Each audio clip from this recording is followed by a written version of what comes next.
سیلاب کو گزرے 6 ماہ سے زائد کا عرصہ ہو چکا ہے، مگر متاثرہ علاقوں میں آج بھی مسائل جوں کے توں ہیں۔ حکومتی امداد اور بحالی کے دعووں کے باوجود مقامی لوگوں کا کہنا ہے کہ انہیں تاحال کوئی مؤثر ریلیف فراہم نہیں کیا گیا۔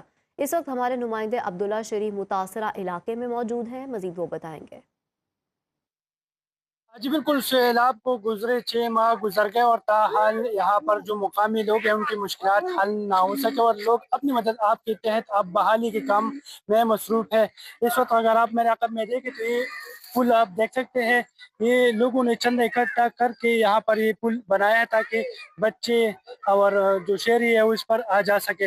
اس وقت ہمارے ساتھ ایک شہری موجود ہے، ان سے جانتے ہیں یہ پل جو ہے نا لوگوں نے اپنی مدد آپ کے تحت بنائے اور یہ علاقہ جو ہے فلڈ سے متاثر ہوا ہے۔ بہت عرصہ گزر گیا اس میں، لیکن حکومت کی جانب سے کوئی بھی ریلیف نہیں ملا۔